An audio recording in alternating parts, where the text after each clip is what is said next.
Panther Nation, what's good? Welcome to the first live on Carolina's Armchair GM CJ. I am your host CJ.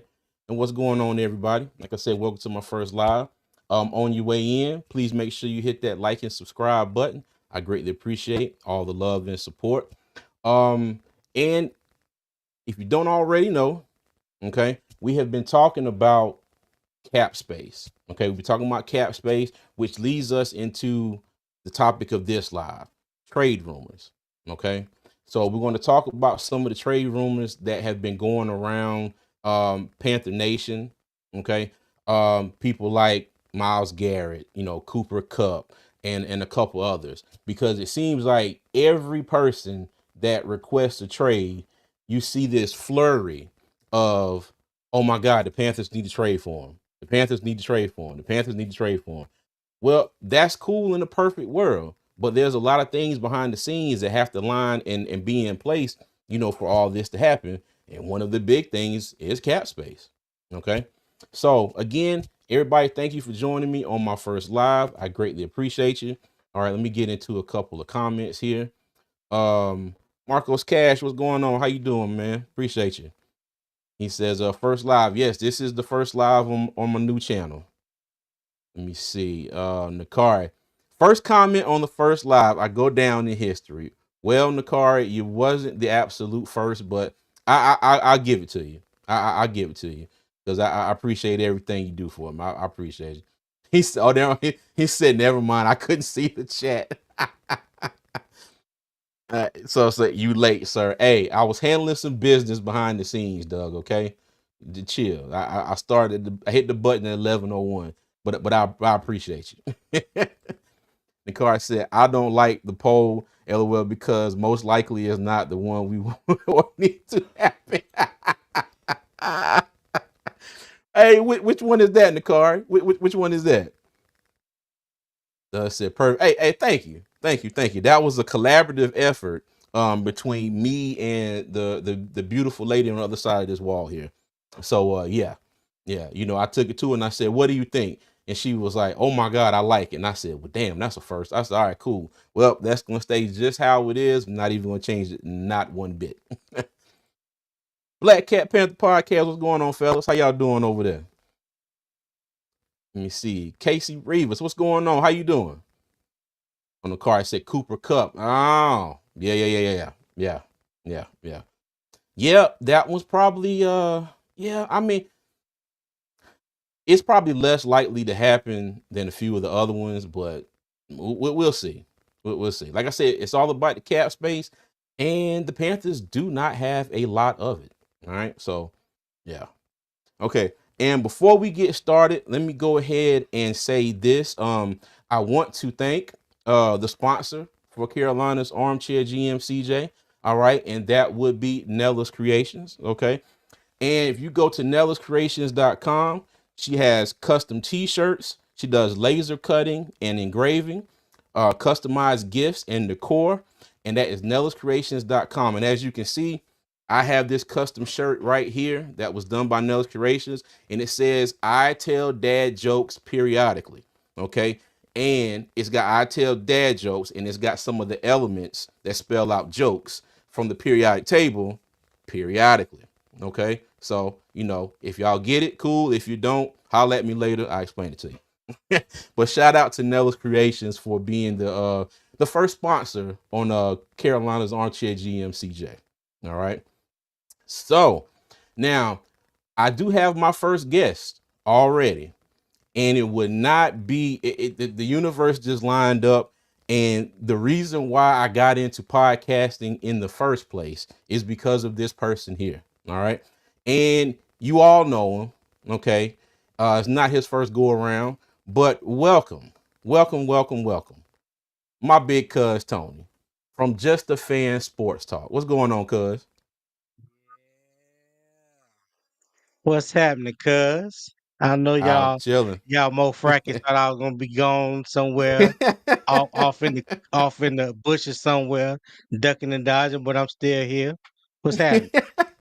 Hey, chilling, man. Trying to kick this off season off.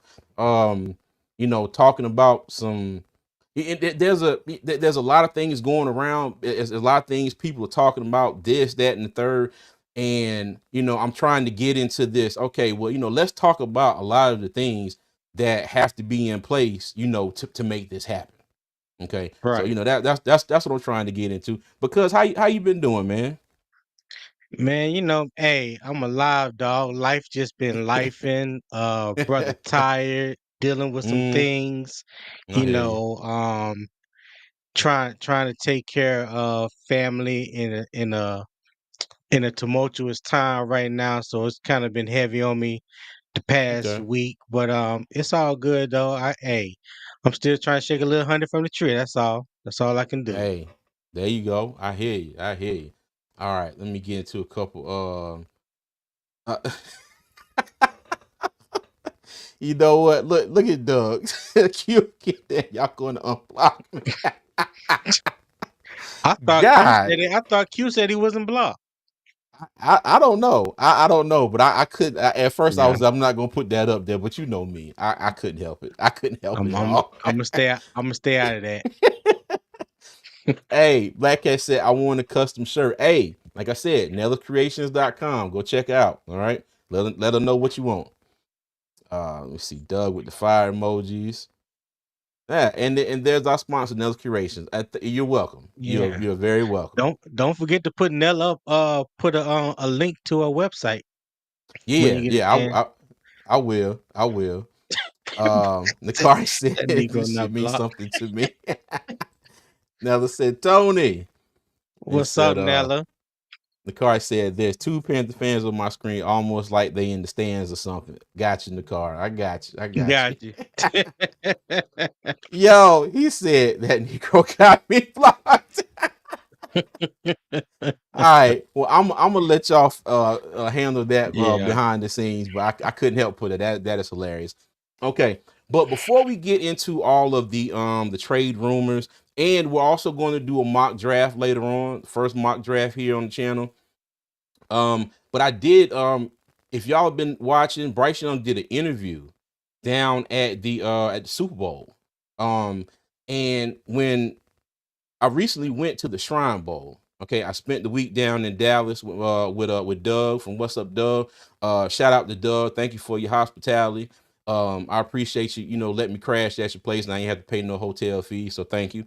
But we did. I caught the last practice. Okay, and I know better now because if I go back again next year or there or like the Senior Bowl or something, I know to go and catch the first practice and make sure I catch all the practices because the game is cool, but all of the action, all of the good stuff, all of the personnel from the teams, everything that and I can say everything that really matters, but that's Yeah. where everything happens is in the practices. So I did catch the last practice, and a lot of the players weren't in pads. I mean, none of the players were in pads. They had on jerseys, helmets. They did a glorified walkthrough. Some of the players didn't practice at all. But there was one person there, and we asked them a question about Bryce Young, and how did they feel like the season went. And they said, they knew Bryce Young, they knew the family, and this was really the first kind of adversity that he has faced on the football field. And Tony, and hey, you know this. I've been saying that for quite a while now, and I've Right. heard on some other places where they were like, that's not the case, and this and that and the third and whatever. But I want to play this clip right here, and this is oh god, I forgot the name of the podcast, but it's got oh my goodness, Chase Daniels, Sam Acho, Shady McCoy, Oh, um the facility. the facility. Thank you. Thank you. Yeah, Thank the you. facility. Yeah. Okay. But yeah, but y'all listen to this clip here real fast. About your growth this season. I was so happy to see it. I was proud to see it. The whole world was doubting you, but then you completely turned things around. What was the moment that the flip switched for you this season? What was that one moment? You know, honestly, I just want to pause and say, what was the moment that the flip switched for you? I think he meant to say, what Yeah. was the moment that the switch flipped for you? Hey, he's been catching hell on Twitter for that. Oh, he had okay. Yeah, yeah, he's been catching hell on Twitter for that. All right, let me go back. you know, honestly, it was kind of the opposite. I want to stay consistent through everything. That was kind of my big challenge for myself. I feel like that was really something that I was proud of that I accomplished. I wanted to make sure, you know, while I wasn't playing, I didn't change my routine. I didn't change my attitude. I didn't change how I approached the game. And I'd never really been in that situation. So, you know, that's what I wanted to do, but I was, you know, I had to What learn about situation myself. are you referencing? Being benched. I've never been there. I didn't play my freshman year of college, but you know it's different than being taken out the game. And I want to make sure that I had the same focus, whether it was scout team, it was meetings, watch the same amount of film. And I think really just throughout that, I felt myself growing from doing that. Just experiencing God in a new way, experience everything just differently, and I just try to parlay that. Okay, so he was like, be specific. He was like, what situation you talking about? And I think that's the first time you heard Bryce say that shit. I got benched. Like, hey, this ain't never happened to me before. Like, this was uncharted territory for him. And they went on later on in the interview. I think Sam Acho, Chase Daniel, I forgot my other man's name. They were all like, at the time, it was three of them where they were like, this is probably the best thing for him. And he was saying that Shady McCoy was pissed. It was like, why in Right, God's name do you bench your number one draft pick? Well, right. hey, you see now, it helped. It worked out. Now, mind you, there are a lot of people out there that don't believe it worked at all. They still think Bryce is trash. Okay. But me from my perspective, I think he got a chance to look at the game from a different perspective, a perspective that he's never seen before. Because Yeah, and the way he said that, now tell me if you think different, Tone, but the way he said that was, like he has been starting since God knows since he can remember. I'm going to say right. Pop Warner, middle school. Hell, I think he started his freshman year in high school Yeah, and he said he didn't start his freshman year in Alabama, but hell, that was because who was it? Tua was in front of him or Mac Jones? Tua. Tua was Tua. in front of him. Yeah. Yeah, So you get there, he knew what it was, and he knew he was gonna get his chance to shine. But right. I just really thought that was interesting that he actually, he finally, because I think people have been trying to get him to say something like this for some time now, in the season, but he's always, like laser focused. And he's not Hmm. that type of person that's gonna go out there and be like, well, blah blah blah blah blah blah blah, and then everybody's like, oh my god, I can't believe he just said that.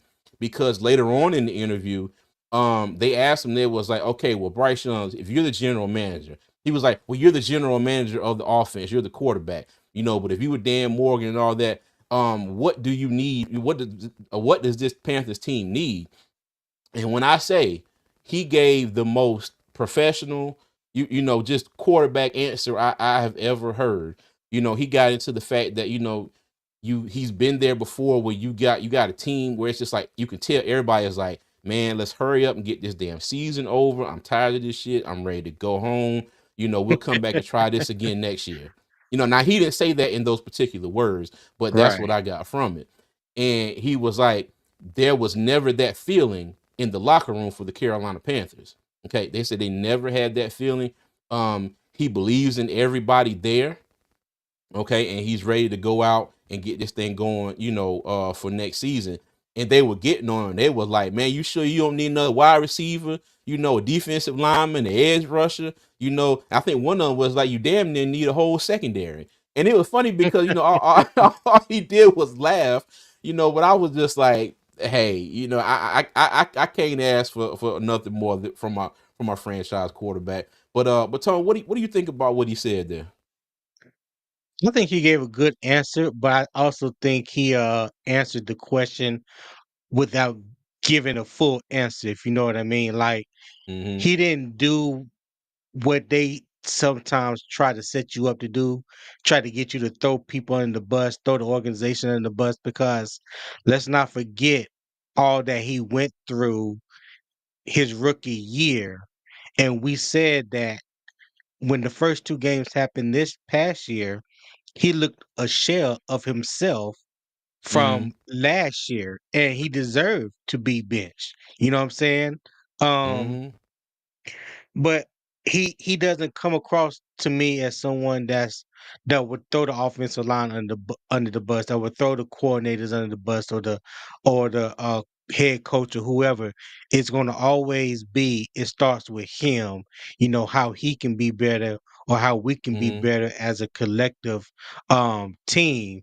And I commend him for that, because that shows professionalism on his part, and it's not all about him. You know, like if he's the Mm-hmm. quarterback, he's the franchise player.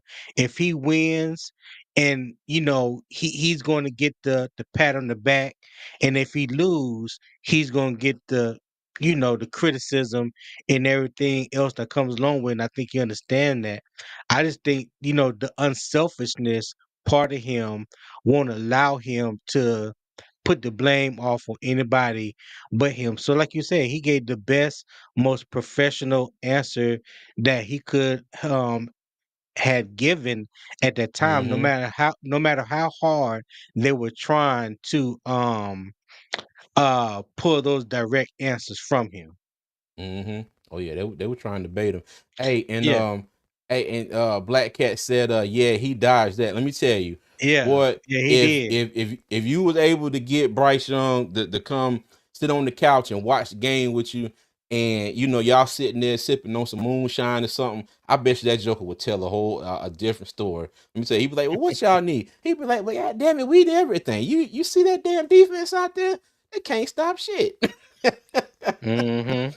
But yeah, For like you real. said, shout out to him for the for the professional answer. I will say this, but one thing he can do great, he will answer a question, and yeah, he'll dodge a question like he was dodging them defenders later on in the season. But yeah, Yeah, man. for But sure. shout out to Bryce Young, man. Shout I out to thought that was a real Bryce. good interview, and yeah, but you know, and it's good to see him out here doing these interviews like this. You know, like after last season, man, Joke disappeared. I don't blame him. So, hey, Honestly, I was surprised to see him on Radio Row mm, throughout these last few days, on different podcasts and different shows. You know, even the one he did with Kay Adams. You know, they killing him on Twitter. Say he had a Brooklyn accent. He was like, everybody pop up on Kay Adams um podcast, be big cheesing, and then they got on mm, Bryce talking about started having a Brooklyn accent. I was like, damn, he can't can't live win. for nothing, boy. He can't win for nothing. But they was Hey, giving, but I was glad to see him out there though. yeah, same here. Hey, but Tony, you got a comment here from Digger. He said, "Hey, a Tony sighting without the visual." Say, "Hey, Mister What's Tony." up, Diggy? Yeah, boy. I'm looking rough right about now, man. I couldn't even disrespect Cuz on his first live like that. So It's all this is gonna good. have to do right here. 9 dime all the time. What's going on, man? How you doing? Let me see. Nakari said, that's not my coil or He call. picking Gotcha. at Bryce. He Gotcha. picking at Bryce. That's That's not not my my call. call. That's not my call. Yo, Brooklyn that stand that up. is yeah, for real. Hey, and I'm going to drop the link in the chat here if anybody else wants to pull up and join us. because now we're going to get into the quote unquote meat and potatoes, of the live here, and we're going to start talking about the trade rumors. Okay, and so first up, and I kind of got these in a somewhat of an order. Okay, from what I think is least likely going to happen, to the last couple that are possibilities. Do I really think they're going to happen? Probably not, but they will probably be the most likely. Okay, so we start off with Myles Garrett. Okay, and if we go and pull up Myles Garrett's contract, right? Now, as you can see, he signed a, what was it? A 5-year, $125 million contract. He received 50 million in guarantees at signing, and 100 million is guaranteed in total. Okay. Now, if you looked at any of my other videos that I've put out in the last week or so, we've talked about cap space, players being cut to free up cap space, but we also talked about contract restructures. And the main topic has been, Taylor Moton. And there's always that saying, you kicking the can down the line. Well, if there was ever a contract where you saw them kicking the can down the line, this right here is one of them. This right here is one of them. And let me go ahead and bring a good buddy Nakari on up on the stage. What's going on, Nakari? Hey, how y'all doing? Good, On good, the man. What's car. going on with you? How you I'm doing on this cloudy Saturday up here in Charlotte? I'm good. I woke up just for this live, cuz my sleep schedule crazy. But I had to be here. It's the first one. I had to be Hey, here. I appreciate that, dog. I appreciate that. Appreciate that. Hey, well, let's continue talking about the contract here. So it looks like Miles Garrett's contract has been restructured a little bit. But if you can see, they're pushing, a lot of that stuff down. He has 5 voided years on his contract. So in 2027, if he's not on Cleveland's roster, they owe him $40.9 million. And as you can see on the screen here, that is the total of all these the prorated signing bonuses for 27 and 28. And then you have whatever this other bonus. And I don't know what any specifics about what that these bonuses are, but they are 8 million, 8.4 million in 27, 28, 29, and then you have 4.7 million in 2030. Now, mind you, um, just this year, okay, he's owed $19 million. Now, I know that when teams trade, they can bring a player in here and have them, sign a new contract. Okay. So all of this, now I'm not totally sure. I'm totally sure all of this will completely go away and they work out something completely new. But I think that's a possibility. But the thing is with Myles Garrett is the compensation. Okay, and that's what I'm worried about with the Panthers. So what do y'all think? Now, do you think there would be at least the number 8 pick, or do you think there would be multiple first round picks that Cleveland would want for Myles Garrett?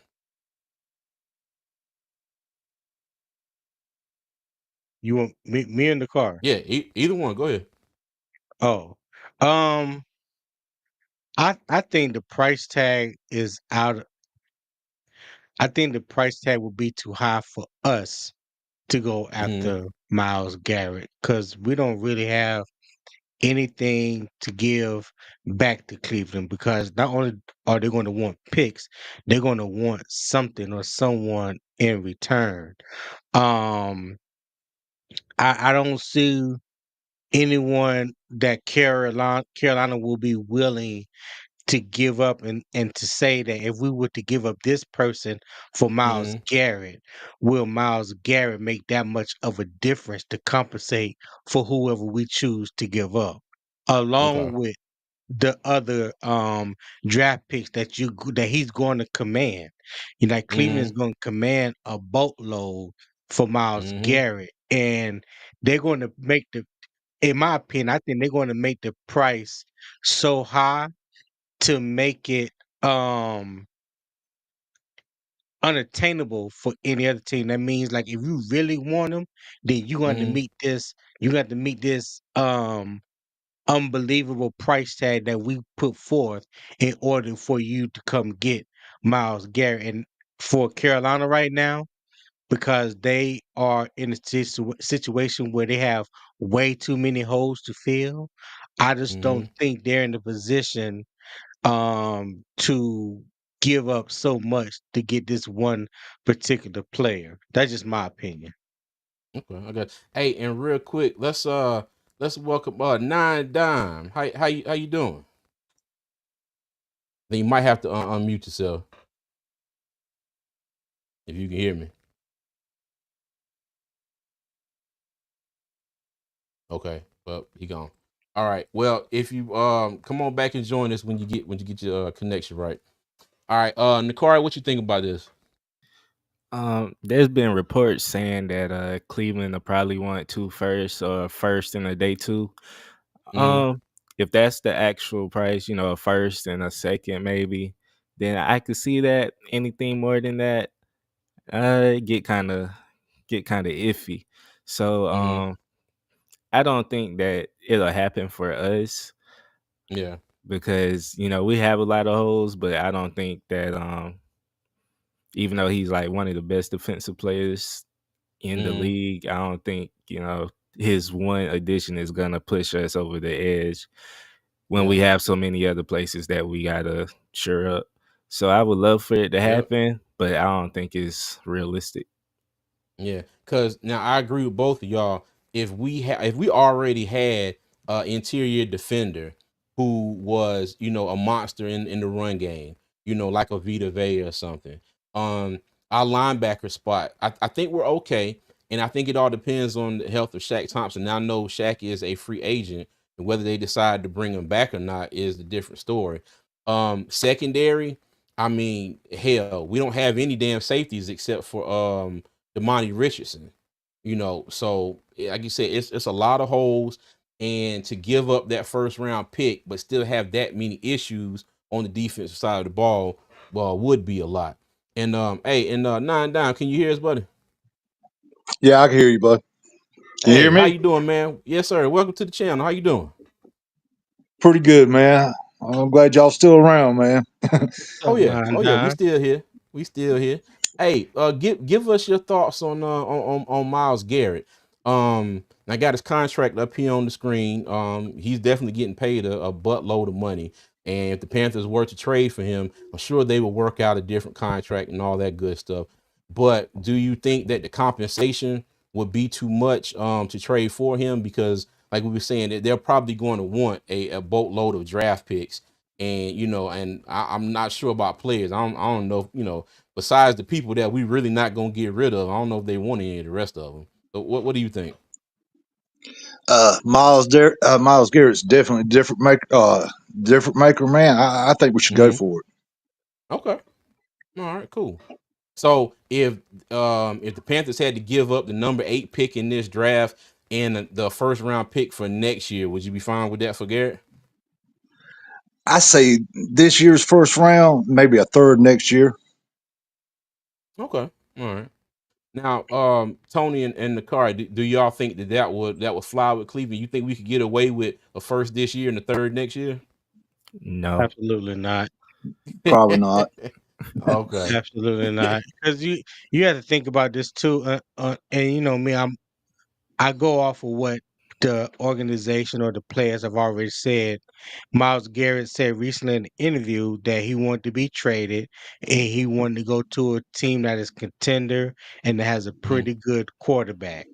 Cleveland, right after he made public his trade demand, came out and publicly said, yeah, we're not doing that. That's not even a consideration. Now, that can Mhm. always mean smoke and mirrors, until Mhm. somebody come knocking at the door, with the right price. Right now, we don't even know what the right price would be, but you have to figure that you talking about one of the top five premier athletes, no matter what position, Mhm. in the league right now. That's in the prime of his career. You're going to give up more than just the first and a third round pick for Miles Garrett, because Yeah. you got to Yeah, remember, Cleveland really has no reason to trade him. He just Mhm. demanded a trade. They not Yeah. in a rush to trade him. So if there's any team that want to kick the tires and come sniffing around and see what it would take to get Miles Garrett, it's gonna be more than the first and the third. Yeah. And you Yeah, know what? And Cleveland is in a really good spot because Tennessee with the number one pick, more than likely, are going to take a quarterback. Okay. And even Mm-hmm. if they didn't take a quarterback, they'll probably take, say Travis Hunter or whatnot.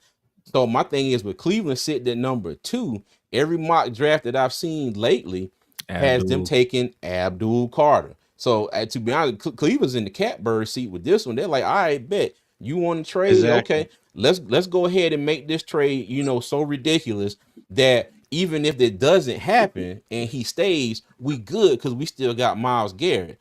But if we do end up trading him, I like bet we in the position to go ahead and draft his replacement. Plus, we get this ass load of stuff that we just asked for. So Cleveland ain't done many things right in a long time, but this situation right here would probably be probably be good for him. And shout out to my boy Daniel. He said Miles going to the Washington Comanches.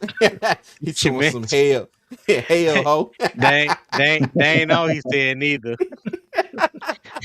They ain't all Dan you Yeah. said Oh, neither. hold on, wait. He said, just glad my boy on here with a fresh haircut and got rid of the Anthony.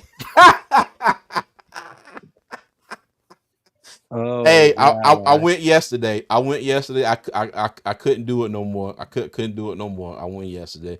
It was funny because I told Janelle, I said shape up or cut it all off, and she looked at me like, well, you ain't doing shit with what you got on your head right now, so just cut the shit off. I said, okay, all right, cool.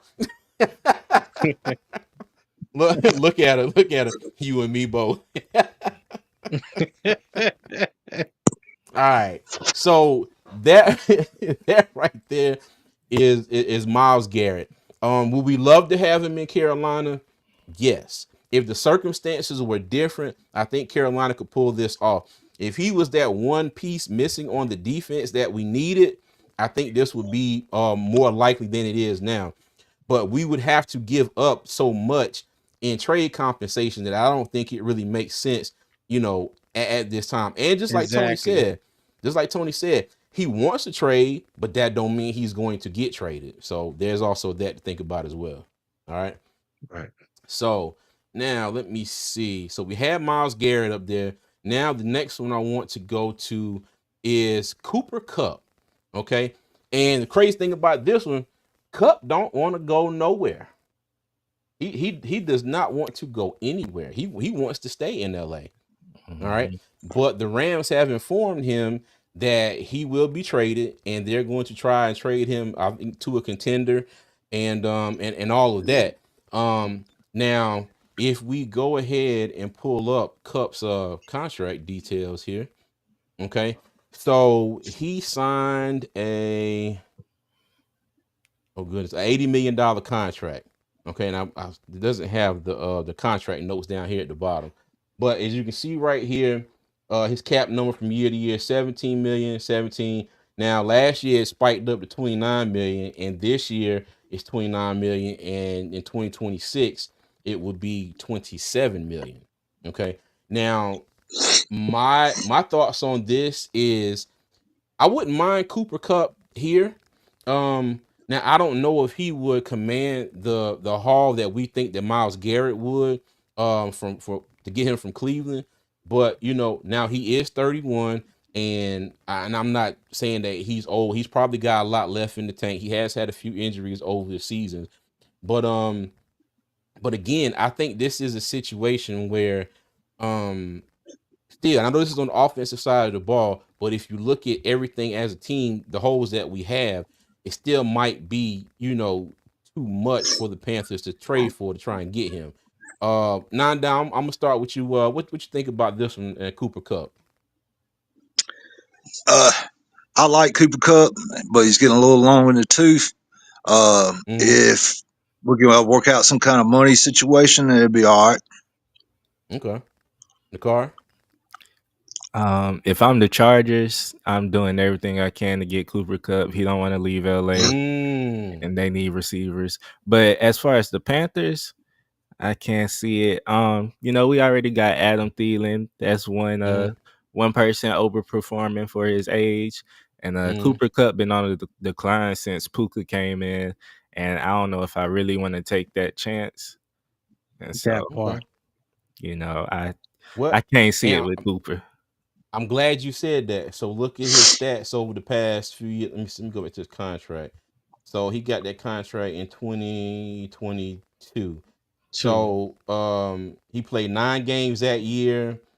Let me Mm-hmm. see. He had 75 catches for 812 yards, 6 touchdowns. Played 12 games the past 2 years. In 23, 59 catches, 737 yards, and 5 touchdowns. In this past year, 67 catches, 710 yards, and 6 touchdowns.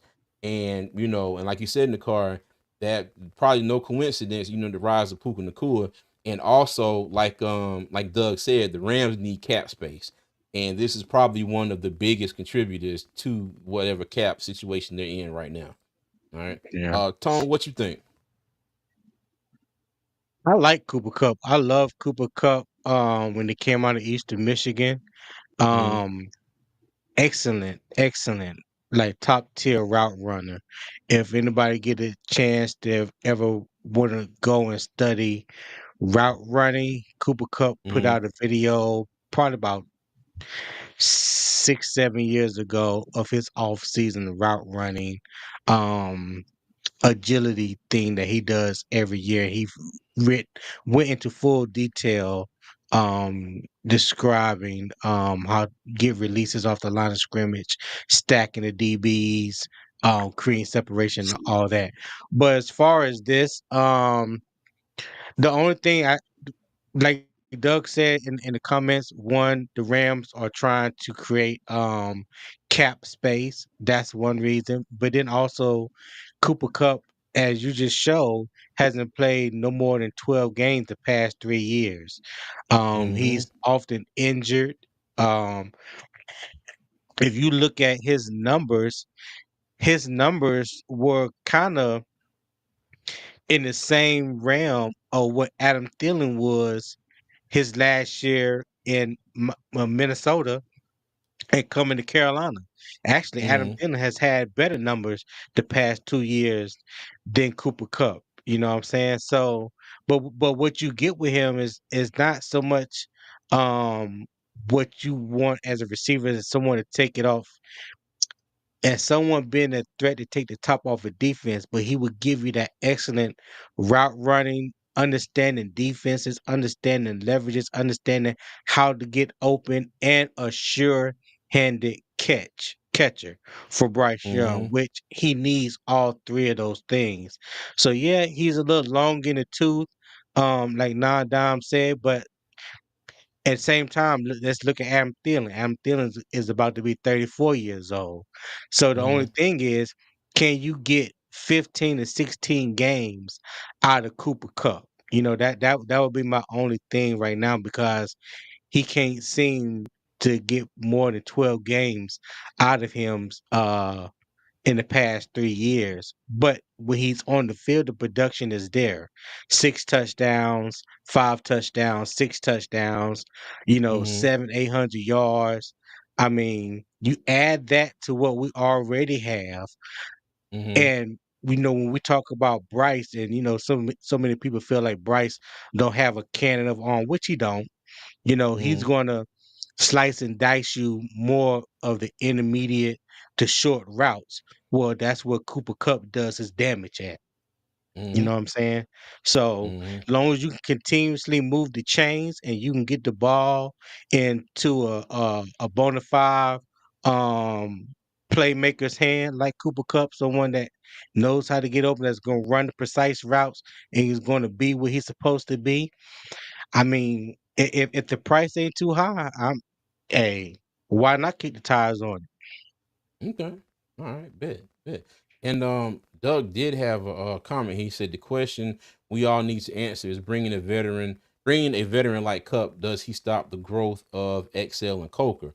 And I don't think Diggett so. replied, he said bench time didn't hurt Bryce, it won't hurt XL.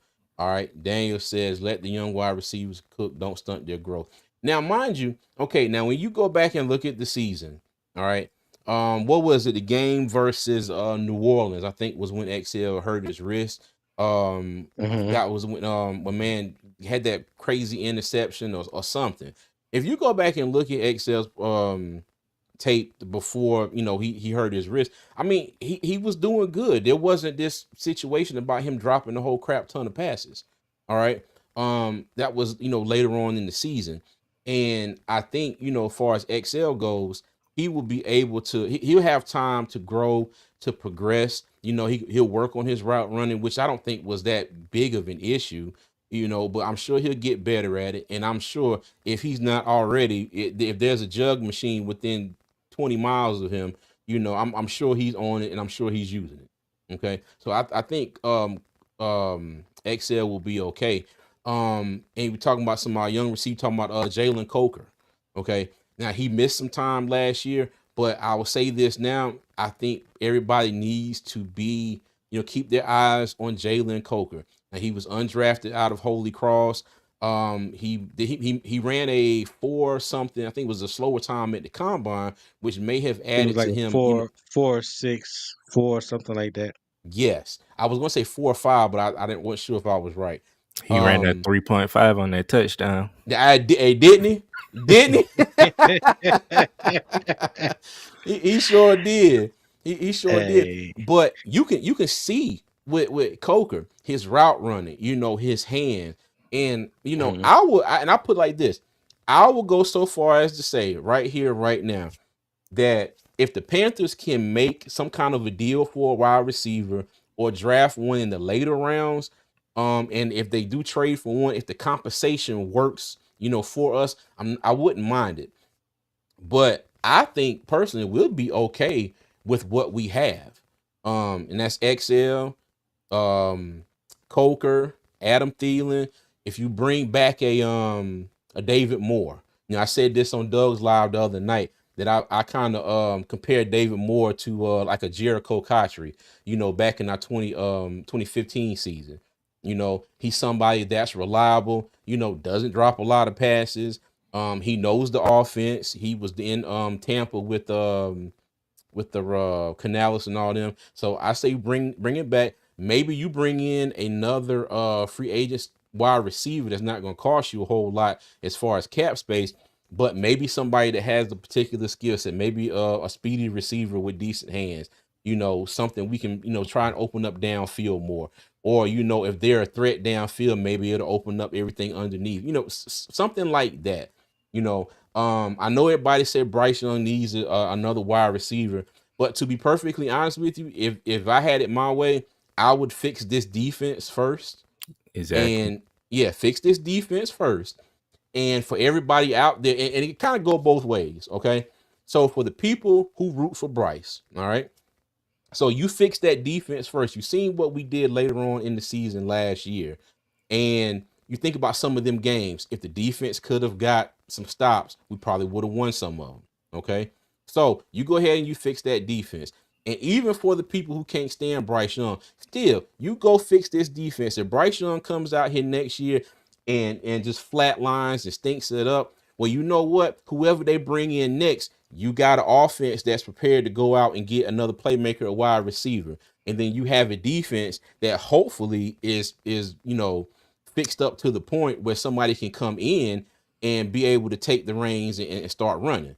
Now, mind you, I don't really see the second part of that scenario happening. I think Bryce is going to go out this year, and I think he's going to continue from his late surge of last season. I think the Panthers are going to be okay. But I always like to try and bring up different scenarios and what ifs. So that might be a situation as well. Okay. But all right, so let's talk about the next. Now, these next two, okay, are both wide receivers that were drafted in 2022. One's a first round pick, one's a second round pick. So one has a 5th-year option that's a possibility, and the other one is going to be a free agent after this season. Okay. So in the first one, Garrett Wilson, okay, wide receiver from the New York Jets. All right. And like we did with everybody else, we're going to take a look at Garrett Wilson's contract. So like I said, he does have a he was the what was it, the 10th overall pick in the 22 draft. He does have a 5th-year option that will probably come into play if the Panthers were to trade for him. And this one here would not bother me as much. Now, I would love it. I would love it if we could get away with not giving up the number 8 pick for Garrett Wilson, but I don't know if that would be possible. But if you look at his contract here, okay, so he's going to get paid $6 million for this season, right? Now that's not a big number. That's not a big hit to the cap. So if you bring him in here and just say you go ahead and pick up that 5th-year option and you play this season out, you're still only paying him $6 million, and then you can work on the contract and work on the extension. Now, when you Mhm. got another first round pick, say like CD Lamb, but CD Lamb got his contract extension, but CD Lamb had godly numbers down there in Dallas. All right, if you look at Right. Garrett Wilson here, now 1,000 yards receiving in all his first 3 seasons. So yeah, 1,100, 1042, and another 1,100 season last year. 4, 3, and 7 touchdowns, respectively. So when I look at that, now mind you, not All saying that 17 games played too. I didn't mean to I cut you off, but yep, no, Mhm. you he has good. not Hey, missed a yes, thank game. you. Has not missed a game. Has not missed a game. Thank you.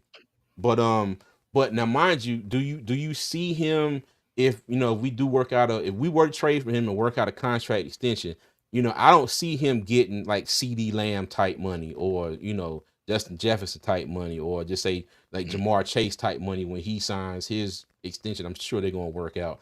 But y'all give me y'all thoughts on Garrett Wilson.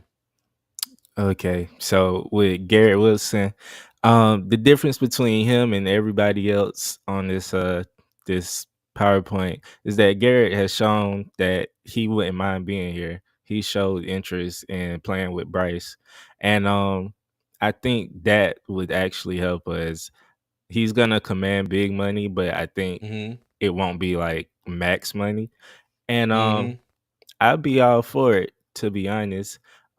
Everything I said about Cooper Cup and how we don't need another wide receiver, throw that out the Mm-hmm. window if it's Garrett Wilson. I'm Okay. for it. All right. I'm with you. I'm with you in the car for the simple fact, like he is still on his rookie deal. If you can get him this season, like CJ just explained, you can this is going into year 4, so you don't have to do anything if you didn't want to, unless let me say that again. You don't have to do anything with him if you don't want to at the end of this season. You could wait till that 5th season because I'm pretty sure if Carolina trades for him, they're going to pick up his 5th-year option. But the benefit of having that 5th-year option, excuse me, is the fact that if they get an extension done now, that 5th year will be counted into that extension, and that helps spread out whatever the cap money is going to be. And even though he may not command CD Lamb type money or Justin Jefferson type money. The thing Mm-hmm. about it though is the market resets itself every year. And Facts. regardless if a lot of times if we think these players deserve the money that they're getting, the market dictates what they get. And if he has 3,000-yard seasons, hasn't missed a game in his so far in his career, like Mm-hmm. that says something because something that CJ and I have always said ever since we first started podcasting. Your best ability is availability. You know what I'm saying? Facts. And Talk about it. Mhm. there's no questioning his availability. He's young, he's gifted, talented, great hands, great route running, attacks the ball. He's hungry, you know what I'm saying? He wants to win. Like you said, he's already stated how he feels about Bryce and wouldn't mind playing with Bryce. So that can be you know, um some that can be an advantage for Carolina if it ever got to that negotiating part. to potentially bringing Garrett Wilson here, and he can grow with Bryce. You know what I'm saying? Because Mhm. Bryce is going to his third year, Garrett Wilson is going to his fourth year, both still on rookie deals. So I can see that potential, and I don't think that haul for someone like Miles Garrett would be the same for Garrett Wilson. Me too. Mm-hmm. Okay. Yep. And and it only kind of accelerated things when he made that tweet, and somebody was like, I forgot what they said about Bryce Young. Like he might be the guy or something, and Garrett Wilson was like, he is. Yeah. So, Yeah, he is him. Yeah. They said yep. he might be better than we thought.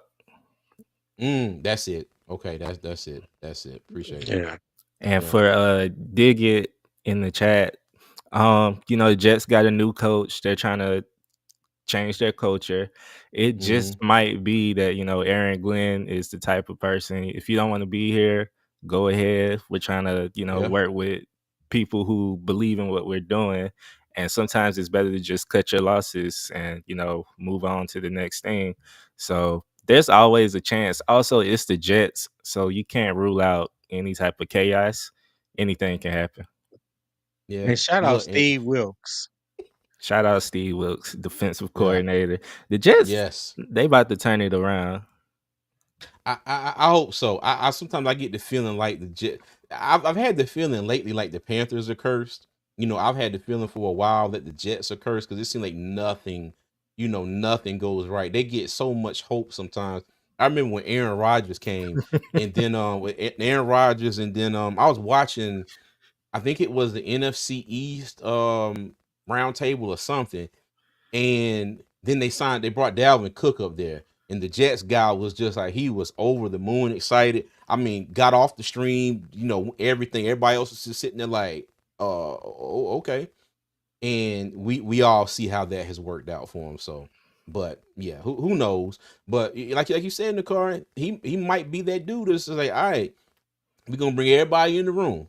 If you don't want to be here, pack your shit and let's find somewhere to move you. Because if you don't want to be here, I don't want you here. It wouldn't be the first time it's happened in the NFL. No, Hmm. Some of the coaches, that's if you're not with it from day that's how one, you set the tone. That's how you set the tone for your locker room. We did that. exactly. You remember Canales was like, some people came here, they wasn't ready, and they got cut. Yeah. Yeah, Oh, yeah.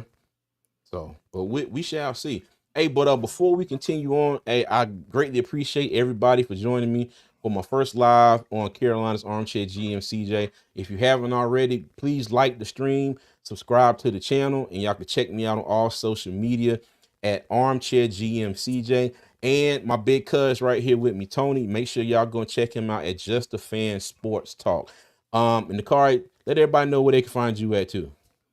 you can't, but you can All find right. me guest speaking sometimes on different podcasts. That's it. But I'm working on getting into the Carolina content space. So stay Okay. tuned.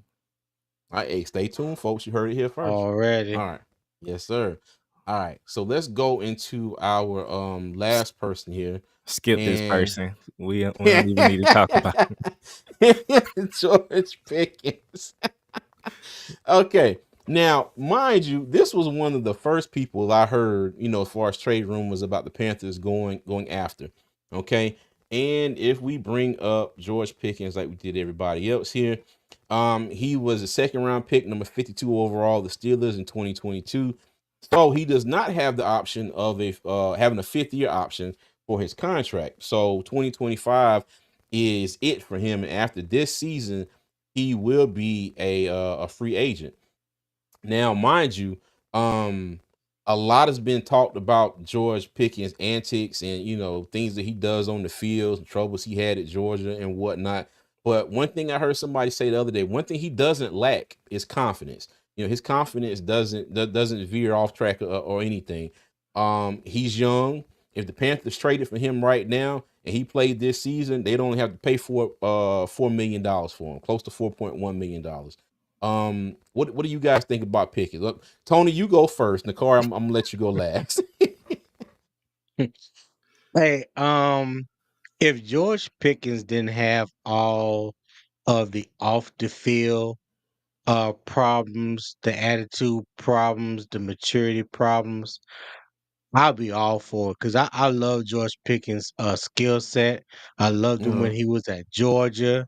He had a problem, you know, attitude problem, fighting on the field, getting into it with teammates on the sideline. So this is nothing new, and this is one of the main reasons why his stock drop, why his draft stock dropped the way it did when he got drafted. He was a bona fide, surefire first round pick if he didn't have all the other stuff that he carried with him.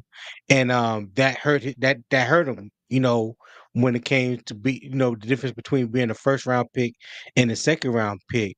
Um it just gives me an immediate um I don't want to say immediate flashback, but it just gives me reason to think immediately what Pittsburgh went through with Deontay Johnson, and then before that, what they went through with Antonio Brown. Antonio Brown, You know what I'm yeah. saying? Yeah. So if it wasn't for the off field and sometimes the on field. And I can't say off field because I haven't really heard much about him off the field. So let me not say Mm-hmm. that. But on field antics, Yeah.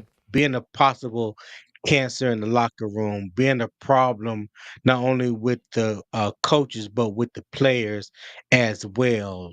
During games, not being fully involved because the ball is not coming his way, not wanting to block because he's not getting the ball. And this is things that everybody has seen um with their own two eyes. This is not nothing Mm-hmm. that was just talked about and we just, guessing or talking hearsay. This is things that people have seen with their own eyes. Again, I think with Dave Canales and Dan Morgan trying to establish a culture, they're trying to bring the keep pounding culture back to Carolina. I don't think they want to deal with another possible head case, i.e., the reason why they got rid of Deontay Johnson. Exactly. True. All right. Go ahead, Nicole. I just don't think George Pickens is a Panther. We don't deal with those type of receivers. We had Smitty. Smitty was great. He wasn't, a diva. He put in the work. He did everything that Mm-hmm. Smitty you was could a ask him to dud. do. Exactly. But Yep. we already did this with Deontay Johnson. I ain't trying to get played by Omar Epps twice in a row. So just leave him in Pittsburgh. And I'm tired of it. I don't even know why we taking this as a serious rumor. I forgot who it was. Some website came up with this idea. I just don't know why we talking about it. Don't add no smoke to the fire. Just like let's go ahead and skip this one.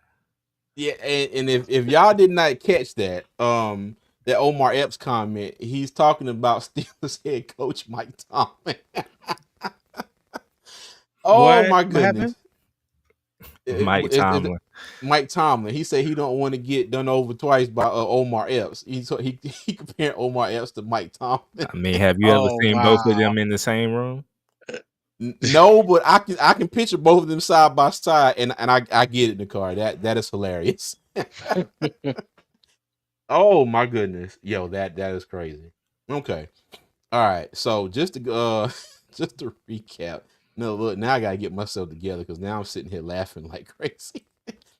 All right, so we talked about the trade rumors. Last one was George Pickens. Before that, we talked about Garrett Wilson.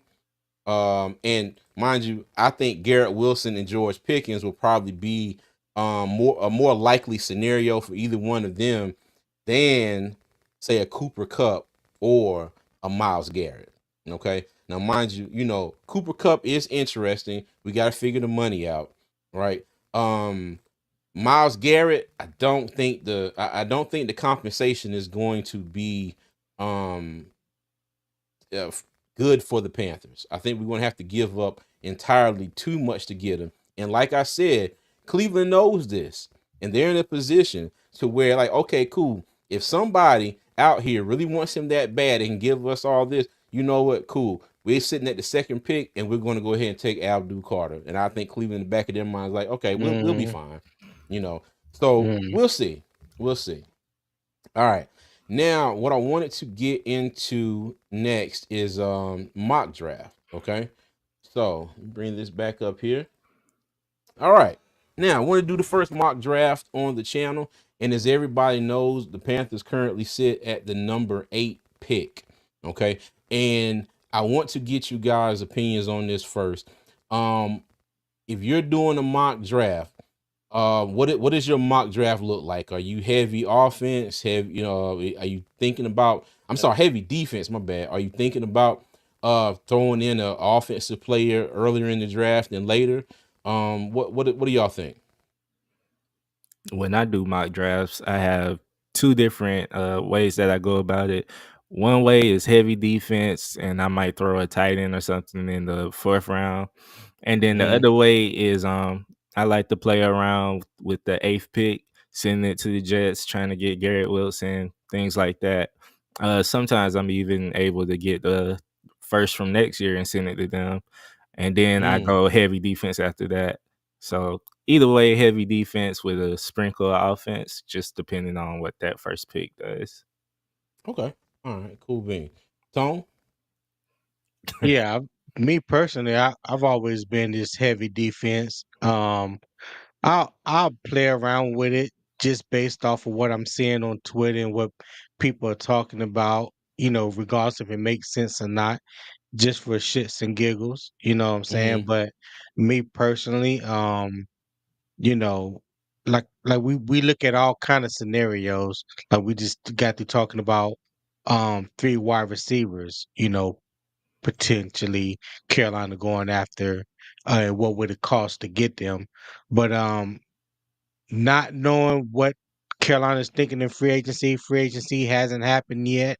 Just going strictly off of the draft. If it was happening today, I'm going mm, primarily defense, and I'm going defense with that first pick because there's in my mind there's not a wide receiver worth the number 8 pick. Even though I like Tech McMillan, I've seen Tech McMillan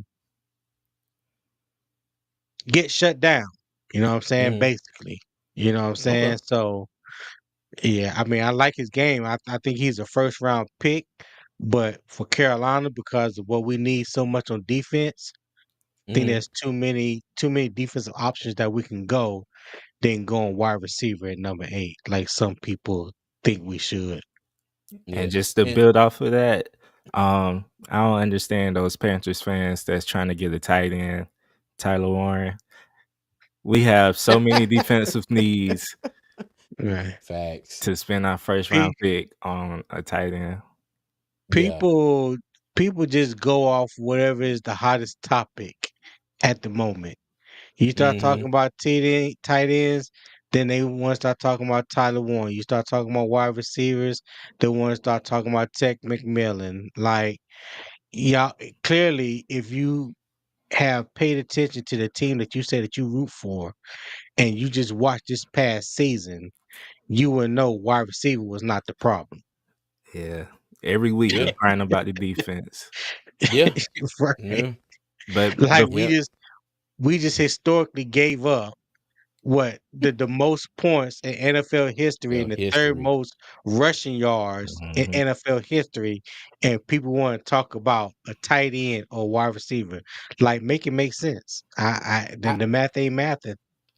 Yeah, I still can't believe that we didn't give up the most rushing yards in NFL history because we gave up 3,000 and something rushing yards this past season, and I'm just like, thank God there was somebody out there that was worse, at some point in Yeah, NFL history. That would have been crazy. And let me tell you, and I know I said this before that later on in the season I was like, you know what, it's a good shot. The Evero will probably be here again this season, and he is, but right. sometimes it still amazes me. I'm just like, damn, like they really do believe in his defense that much that they said, okay, you know what, we're gonna do everything we can to try to get you some more players. I just hope it shows dividends this year. I mean, No, not hope. It has to. It absolutely has Right. to. There is we cannot go out there this year and be in the bottom part of that defensive rankings. Right. If we are anything lower than 20, to me it's going to be a failure for the season. Yeah, he I, got You know. 4 I would games for agree. me. 4 games. And if it don't I look better, I'ma possess David Tepper myself and fire him. No, hey, Nakar, he got to 6 minutes and 20 seconds left in the first quarter of the first game of the season for me, dog. Damn my 4 games. He I, got about halfway through that damn first quarter. Show me something. but the one thing that I'm glad that Carolina did, and then CJ, we talked about this a lot throughout the year, and even before the year started, the continuity on the Mm, team. I'm glad that there's no changes from as an offense coordinator or defense coordinator. They're gonna have the same mm-hmm. defense. We're gonna run the same offense. So this is not another offense that Bryce has to learn or anything like that. It's the second year in this, and usually, the second year in the offense or defense, you see the biggest jump. So hopefully, we get to see that jump this year. With Bryce second year with Dave Canales, being the Mm-hmm. head coach and the play caller, at the same time. So I'm looking forward Yeah. to that. And like I said, I'm not against Carolina um trying to give Bryce more help during free agency and focus on young players in the draft on the defensive side. Okay. Facts. All right. Well, let's get this let's get this bad boy rolling. I kind of bumped the settings up here just to kind of be halfway in between. And this one, draft for needs, I kind of left that where it was. All right. But let's go ahead. Let me see. I got Panthers pick 7 rounds. Turbo. All right, let's go. All right. So I'm going to do this one just a straight. Now, mind you, if I'm not mistaken, PFF has us with 11 picks. There are 2 extra picks in the 7th round. I don't know where they're getting these picks from, but Pro Football Network and the Mock Draft Simulator, I think they both have us with 9 picks. And if you go and look on the Panthers website, we have 9 picks. I don't know where these other 2 picks are coming from. I don't know if it's some compensatory picks for whatever reason, but yeah, PFF has us at 11 picks, so we're gonna try and pick all of them. Well, not try, we are. Okay, so let's go ahead and get rocking and rolling here. Okay, so Cam Ward came off first, followed by Shador Sanders, Travis Hunter, Abdul Carter, Ted McMillan, Mason Graham. And the Jets took Mike Green, edge from Marshall. Okay. Hmm. That's crazy. Yeah. Because I ain't gonna lie. Everybody the one person I really, really wanted to be there, that's usually there is Mason Graham. Because for me, I'm trying to fix that defensive front first. And I say that to say too, so after the Shrine Bowl and after the Senior Bowl, a lot of these player rankings have updated. Even if I was to go back and put the PFF settings back, the sliders all the way back to where they were, there's still a lot of players that are coming off the board a whole lot faster or a whole lot higher than they were before. So it's a big difference between what you would have at that 58th pick 2 or 3 weeks ago than what you have now. All right. So let me see. Mhm. Now mind you, we do need a cornerback. We do need a safety. Ashton Genty, I'm not gonna pick him. We don't need a running back. We'll probably get a running back later on in the draft. Let me go look at defensive interior first. Okay, you got Walter Nolan, got Kenneth Grant, um, Talik Williams. Let me also go and look at the edge rushers. Okay, because now mind you, I kind of think edge and defensive tackle for us are like 1A and 1B. And sometimes shoot, you could probably put them in damn near in a tie. Okay. Because the one thing we could not get last year was pressure, like at all. And I say this a million times, I'm gonna say it a million more. I don't want to see another situation next year in that like that one play in Tampa where Baker Mayfield went through all 5 of his progressions and waited for his last receiver to get open in the end zone. I mean, like he was checking his email, balancing his checkbook, paying bill. I mean, all kind of stuff. And was like, oh, you know Shot what? another Yeah, commercial. yeah, exactly, exactly. Talking to his agent and then threw the damn ball for a touchdown. So, let me see. So Mike Green is gone. Abdul Carter is gone. Let me see. I'm gonna start since Mason Graham is off the board. I have done some drafts where I took Kenneth Grant here this early. Now, mind you, PFF always yells at me and tells me I'm a damn fool for taking Kenneth Grant. But the thing is, when you get down to it, it's I mean it's good players up here, but Kenneth Grant But would be somebody that I would really go ahead, Tom. now I'm gonna say let's talk about that for a minute though, because you All got right, go Derek ahead. Brown. You got Derek Brown coming back, 6'5", 325, between 320 and 330. You got Ashawn Robinson coming back, 6'6", Mm-hmm. 320, Mm. 325. And then you put a big hog in the middle like Kenneth Grant, who's 6'3", 340, but Mm-hmm. moves like he's 315 pounds. You know what I'm Yeah. saying? Um, as a nose tackle, you know what Mm-hmm. I'm saying? Because that's Yeah. exactly what he would play as a nose Mm-hmm. tackle. When I went back and watched some of the film on Mason Graham a couple weeks ago, one of the things that stood out to me was the reason why Mason Graham was getting a lot of one-on-ones because Kenneth Grant was getting the double teams. You know what I'm Mm-hmm. saying? So that Yeah. allowed Kenneth Grant to get a lot of up the field penetration, Mm-hmm. one-on-one. Um, matchups with offensive tackles and potential guards.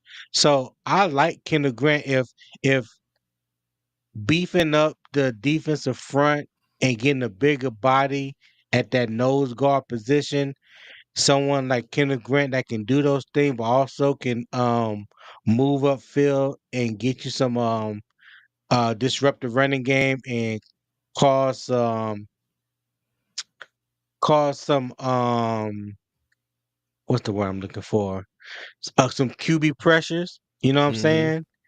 Like I, to me, I don't think that will be much of a gamble because if PFF have him ranked at 23, so I mean he's a potential first rounder. How many times have we seen Mm-hmm. guys that has been ranked at the bottom of the first round go into top 10, top 15?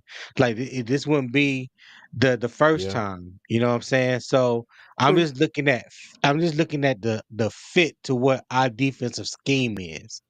Because Okay. Walter Nolan is an excellent defensive tackle, but he's a three technique. And who you going to bring in to start? You going to bring him to start over Ashawn Robinson because he's definitely not going to start over Derek Brown. Mm. Okay. That's a All right. fact.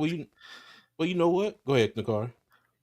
I mean, if it was up to me, I'm going with Will Johnson because I'm tired of playing prevent when we get in Exactly. those There you go, situations. Nakar.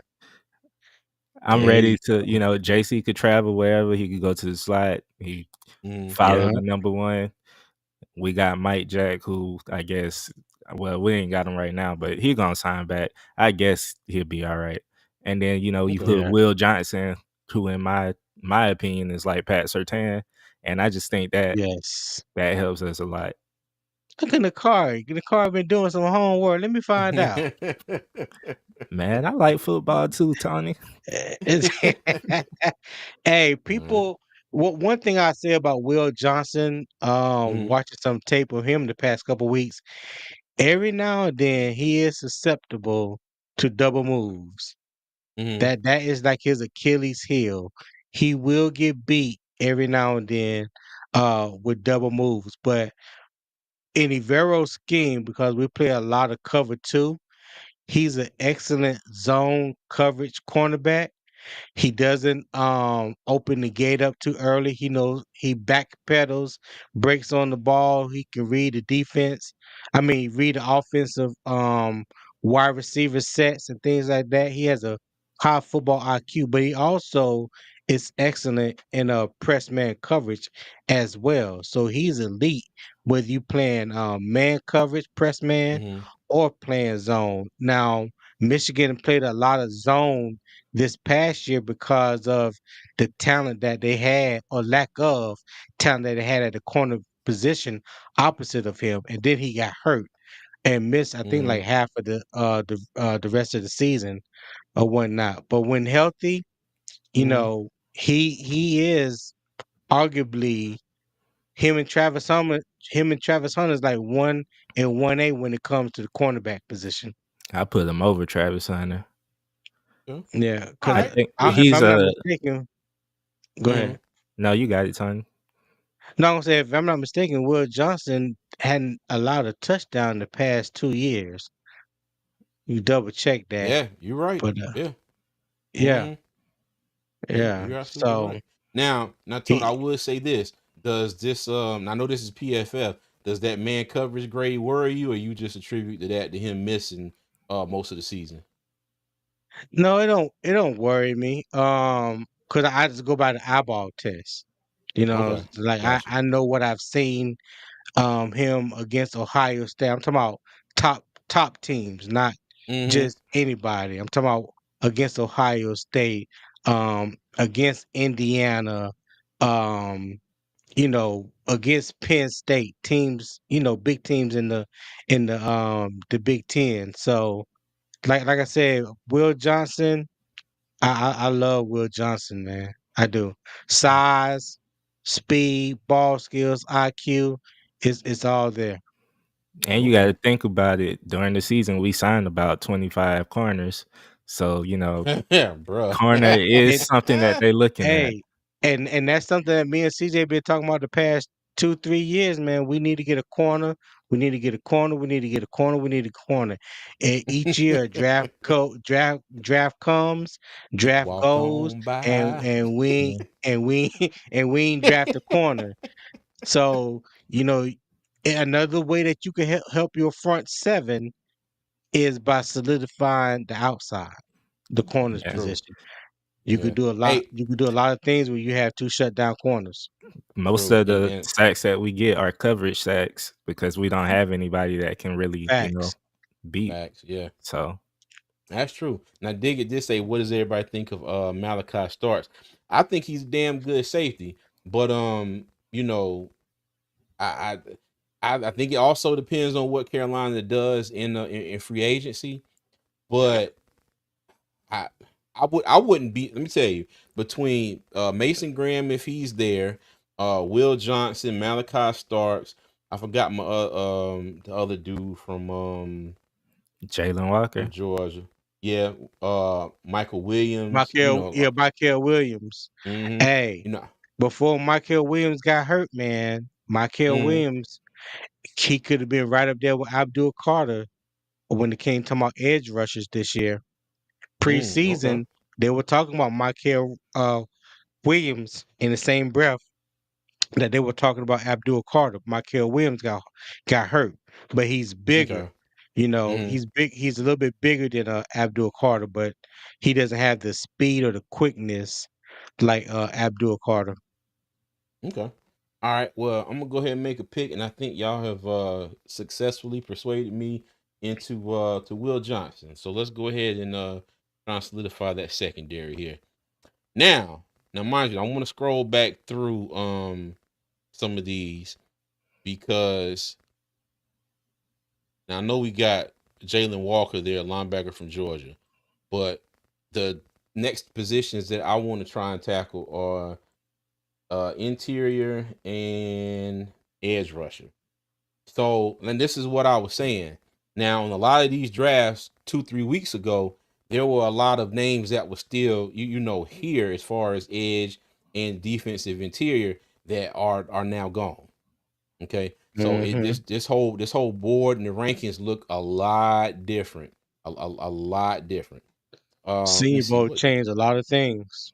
that, bruh. I mean, I'm not even gonna lie to you. Had never heard of my man Mike Green until the Senior Bowl. Never even heard of him. yeah, But he led but the yeah, the Yeah, nation in sacks. Yeah. And I was just like, okay, so shows you how much attention I was paying. So hey, Like never heard of Darius Alexander? Never he heard of shot him. up after the Senior Bowl. Yeah. Okay. hmm Yeah. All right. So now with the let me see where we at. 50. All right, 58 pick. 57, 58. So we got our cornerback. All right. So I'm looking.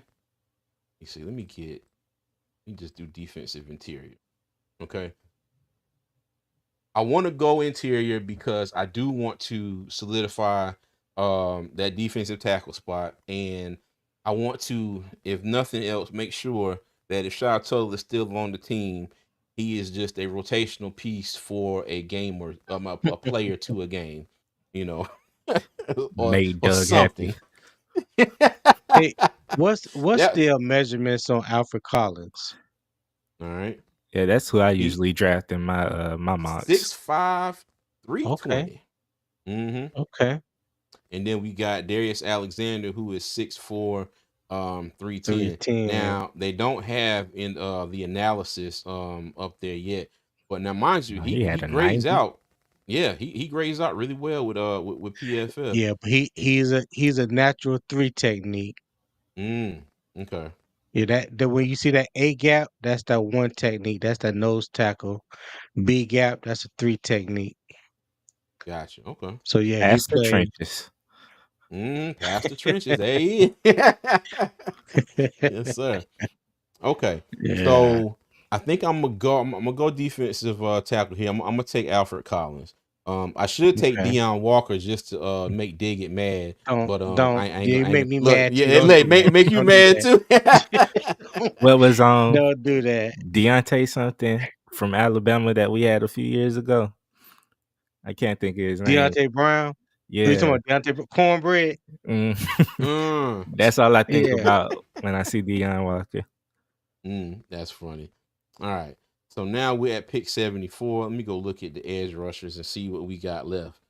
And now, mind you, there is one that we talked about on Doug's Live the other night that you should keep an eye on. My man Elijah Roberts down here from SMU. And let me see Hmm. where our picks at. Now we at 74, 109, 112. Okay, let's hold off on this one. And I saw somebody in the comments say safety. Let's go look at Yeah. safety. Kevin Winston looking nice right there. Yeah. Now mind you, Kevin Winston played 2 games and we looked him up. Partially torn ACL. Mm. Mm. So yeah. Mm. So we saw what happened with Jonathan Brooks. Now, mind you, he graded 61.2, but he missed damn near all of the season. Do you take this risk if you're the Panthers? If it's this Mm. scenario, no, because Nick Worry Nah. is right there. He won't be Mm-hmm. there in real life. I don't know why PFF has him so low, Hey, but Lathan Ransom, uh, the safety out of Ohio State, Mm-hmm. played pretty solid this year. Mm-hmm. Yeah, I mean, Not look at not his not stats eye per game popping over here. numbers, but Mm-hmm. him with Caleb Downs in that secondary, I mean, in that back end for Ohio State, Mm-hmm. yeah, they were kind of locking things down on that back end for Ohio State this year. Okay. And I had never heard of him until the college football playoffs. Okay. Gotcha. Then you said then Winston is high on the Panthers for because he hurt. Now mind you, like you said, you got Nick Emenwari here as well. He graded out 79.6, and you got Lathan Ransom that graded out a 82.1. All right. So like I said, I'm hoping that my man Roberts might still be there as far as edge rusher. But I But want you go go back to the defensive ends real quick. mm-hmm, Josiah Stewart from Michigan.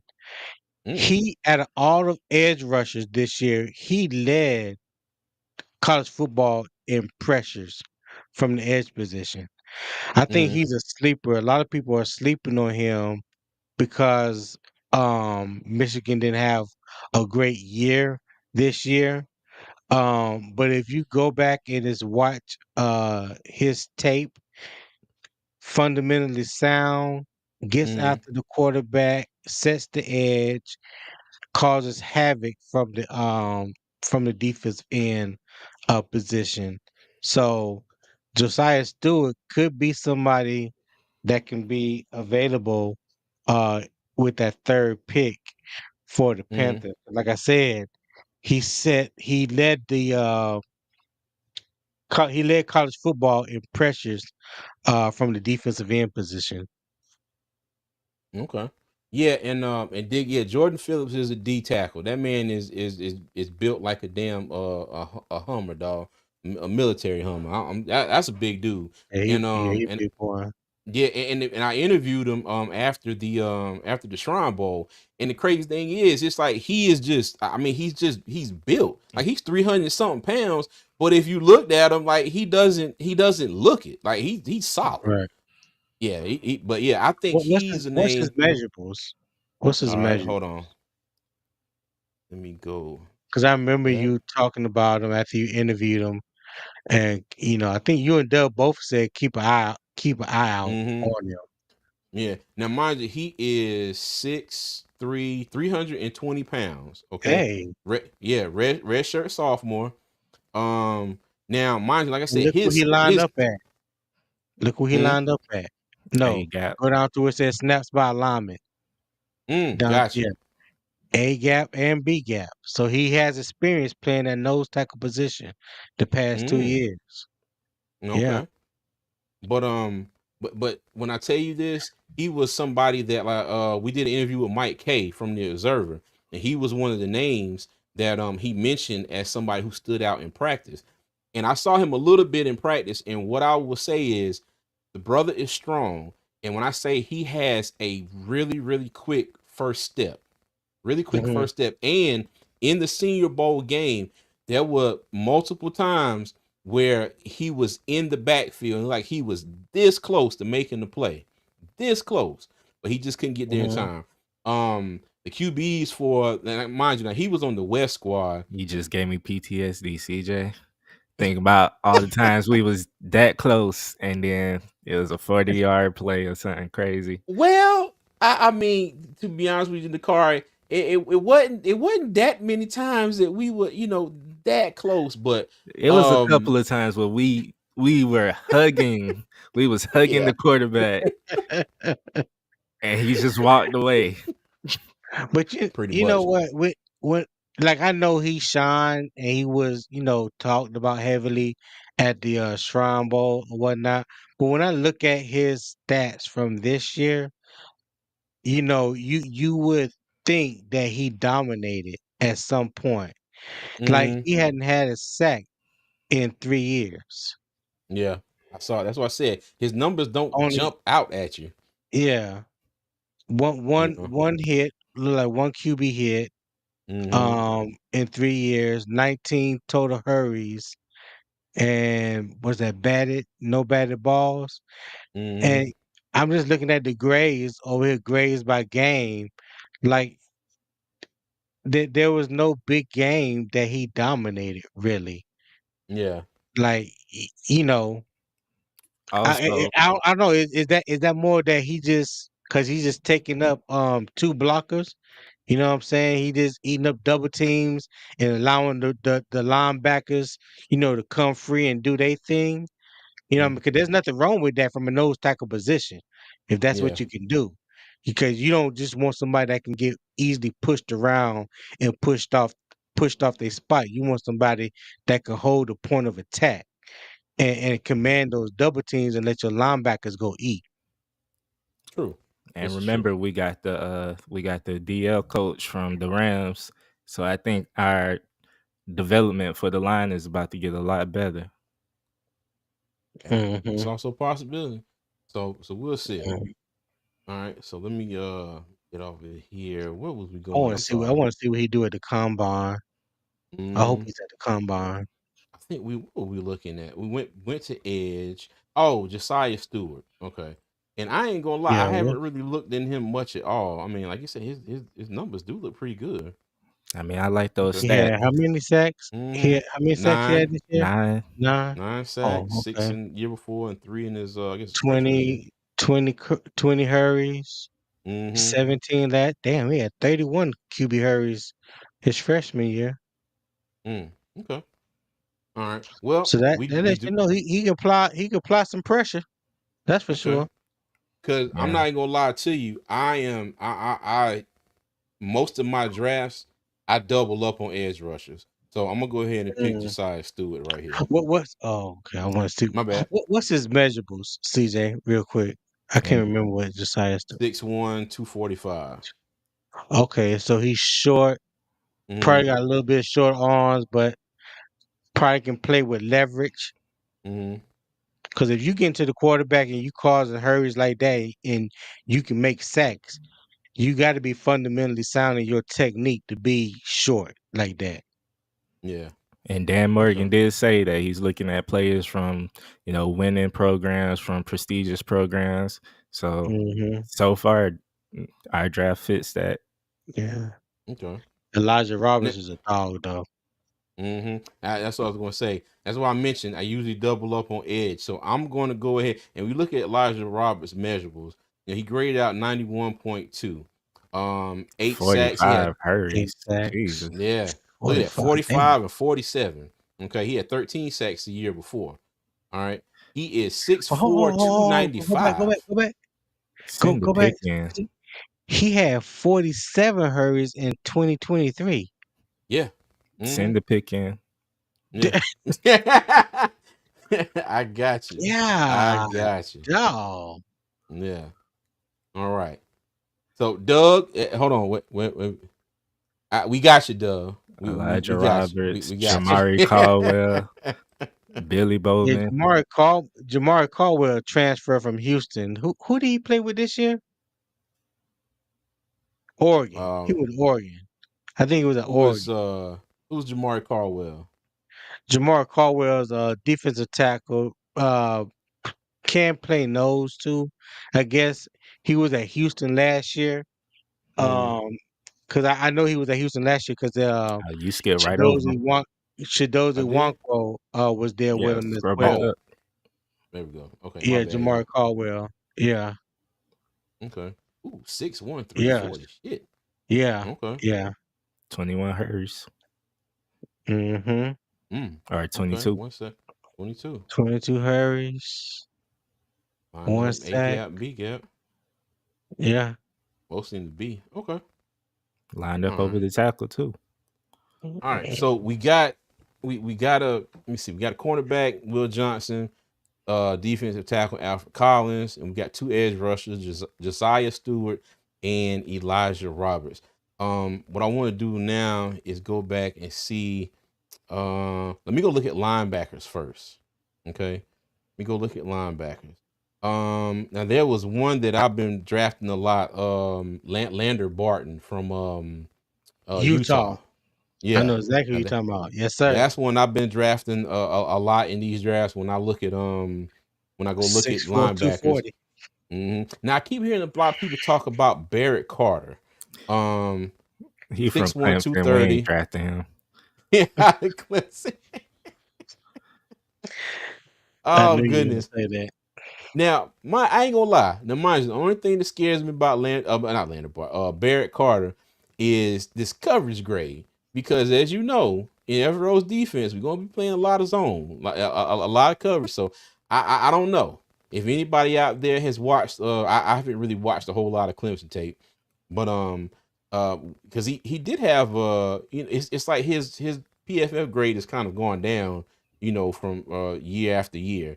Even though he had 839 snaps, let me see, 67 tackles. Let's see how many sacks he got. I don't think he got any sacks. Okay, he lined up on the D line some in the slot, but 618 snaps in the box. Okay. Until the actual Panthers draft a Clemson player, I just never draft them in my mocks because it just ain't never happened. I hear you. And let me go because Nine Dime's telling me to look at Billy Bowman.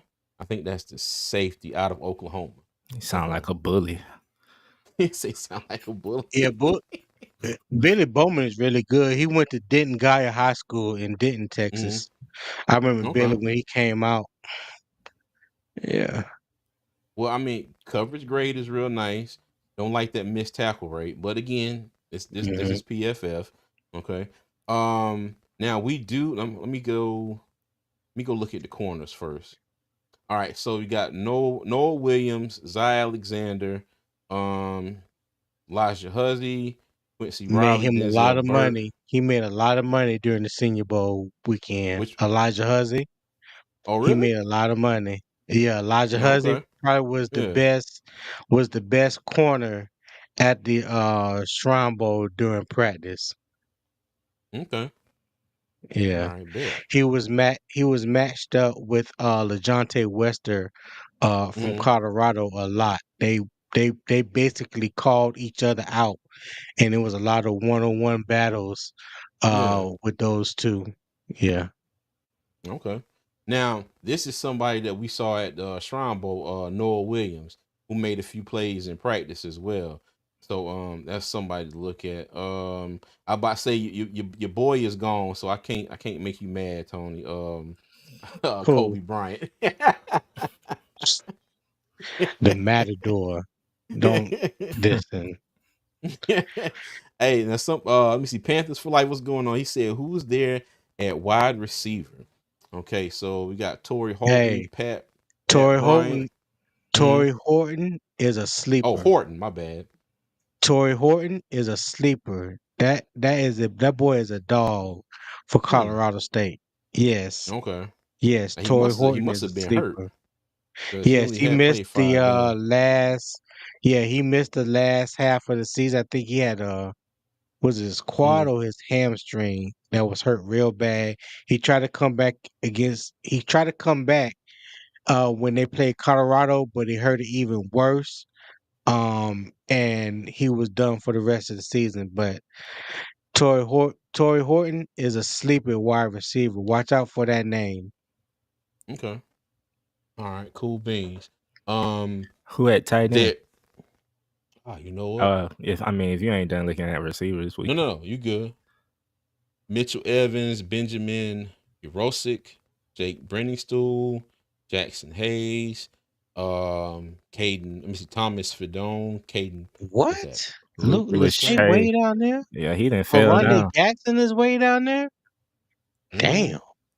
Yeah. Now, mind you, I saw Luke Lachey at the Shrine At game. the Got to Shrine. interview him Yeah. after the game. Excuse me. Good hands, tall receiver, good hands, good route running skills. Now, mind you, Slow. what he's going to have to kind of make up for is blocking. Okay. Now, mind you, he is Mm, an Iowa tight end, so you would assume that he did he would have done a he fair might share. do. Yeah. Yeah, you Iowa tight end, you assume, okay, cool. He's out here starting, he should know how to block. But if I read one thing that everybody's kind of consistently saying is something he has to work on, is being a better blocker. So, but yeah, Hmm. but has great hands though. The tight end right there out of Utah, Brent Kuthi. Hmm. When Dalton Kincaid came out, him and Dalton Kincaid pretty much was like at Utah together. And when Dalton Kincaid got hurt one time, he missed a few games. Brent Kuthi came in and he showed the world, well, showed college Hmm. football that he was going to be the next great tight end from Utah. I like him. He got hurt this year, missed a Hmm. lot of games this year, but he's another one that can be a sleeper for somebody that can get it on day three going to a good team. He's a tight end to pay attention to. He's not really on anyone's radar this year right now Hmm. because he missed so much time this year. But he's an excellent route runner, got great hands, does well in blocking, not superior, but Hmm. he does good enough. He comes from the Okay. offense that Kyle Whittingham runs out there at Utah, and he's very solid football player. Okay. All right. Cool. Let me see. All right. I'm going to slide back over I'm gonna slide back over the cornerback spot. Actually, you know what? No, let me go over safety. Let me go over safety because now mind you, we do get a Will Johnson. We bring back a Mike Jack. We still have what's JC. my man? No, not Jack. The other dude. Shaw Smith Wade. Josh Smith Wade. Yes, y'all know I'm terrible with names. I apologize, but it's not gonna get any Mm-hmm. better. But we still we still have Josh Smith Wade. So let's look at safety. Now mind you, I don't know a lot about many of these safeties, but I'm going to go. Now Nine Dime has mentioned Billy Bowman about 5 or 6 times in the chat. Okay, so Nine Dime, this pick now there's somebody, but it's later on. Malachi Moore from Alabama. Now he graded out pretty well here too. Okay. But according to PFF, he's going to be a later round pick. All right. But Mm-hmm. Nine Dime, this Mr. this Hunky was for Dory, you, why you dog. say that? I thought Wade What do you was pretty say? good. He said Wade got to go. To be honest with you, I think Shaw Smith Wade was